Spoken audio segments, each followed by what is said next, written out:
Hello everyone, welcome to my channel. Today's topic is exponents. Now first we will understand what is power of integers. Power of integers क्या होता है? Power of integers हमने पहले ही पढ़ लिया है integers chapter addition subtractions के सम, तो आपको समझ में ही आ गया इंटीजर्स क्या होता है. Integers positive number and negative number and zero is the called as integers. Now we already know that the repeated addition is called the multiplication. अब repeated addition क्या होता है? जैसे 2 + 2 + 2 इज इक्वल टू 6. 2 को 3 time plus किया तो answer आया 6. वैसे ही हम क्या करेंगे, इसको हम कैसे लिख सकते हैं? 2 × 3 इज इक्वल टू 6. 2 को हमने कितनी बार ऐड किया है? 3 टाइम्स ऐड किया है. तो हम क्या कर सकते हैं? 2 × 3 is equal to 6. Answer will remain same. Example हम क्या कर सकते हैं? पावर ऑफ इंटीजर्स कैसे लिख सकते हैं? फॉर एग्जाम्पल जैसे यही एग्जाम्पल मैंने लिया है 2 + 2 + 2. ठीक है, इसको हमने 3 बार ऐड किया है तो आंसर हमारा आया 6. पावर ऑफ इंटीजर्स क्या होता है?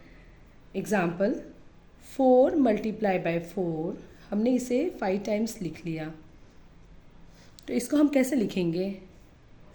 लिखेंगे 4 पावर टू 5. 4⁵5. इसका मतलब 4 को हमने कितनी बार लिखा? 5 टाइम्स लिखा. तो 4 को हम क्या बोलेंगे? Base. 4 is base and 5 is exponent. ठीक है. अब नेक्स्ट हम समझते हैं कि नेगेटिव इंटीजर जो होता है, negative integer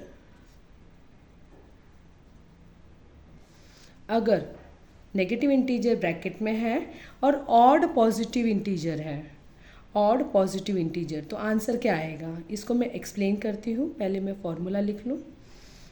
is equal to negative integer. ये क्या होता है?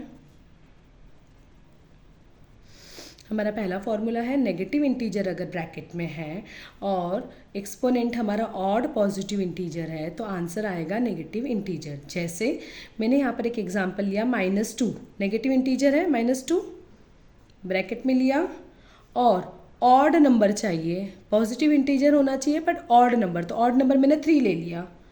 ठीक है, तो अब हम -2 को कितने टाइम्स लिखेंगे? 3 टाइम.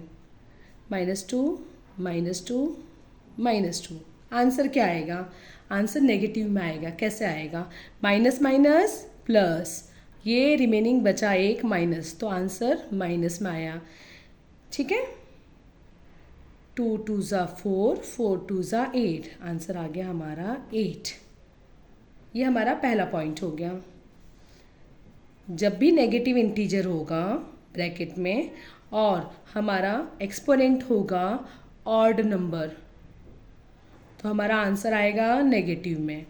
और नेक्स्ट नेगेटिव इंटीजर है,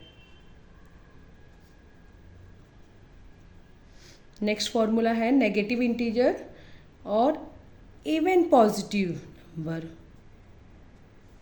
इवन पॉजिटिव इंटीजर. तो क्या होगा? अब इसका आंसर आएगा पॉजिटिव में. कैसे? चलिए समझते हैं. नेगेटिव इंटीजर मैंने एक ले लिया -2. ठीक है, यहाँ पर बोला है इवन पॉजिटिव इंटीजर. इवन क्या होता है? Even numbers. इवन में मैंने ले लिया 4 और पॉजिटिव इंटीजर है, इसका मतलब यहाँ पर प्लस आ गया. अब इसे सॉल्व करते हैं. -2 कितने बार लिखेंगे? 4 टाइम्स लिखेंगे. ठीक है. अब ये minus minus plus, minus minus plus, तो हमारा आंसर आएगा प्लस में. 2 × 2 = 4, 4 × 2 = 8, 8 × 2 = 16. तो हम इस दोनों ही फॉर्मूला से ये समझेंगे कि जब भी नेगेटिव इंटीजर है हमारे ब्रैकेट में बट ऊपर ऑड नंबर है तो आंसर आता है माइनस में. जब ऊपर इसका एक्सपोनेंट अगर इवन नंबर है तो आंसर हमेशा पॉजिटिव आएगा। ये हो गया हमारा फॉर्मूला एक्सपोनेंट का। Thank you.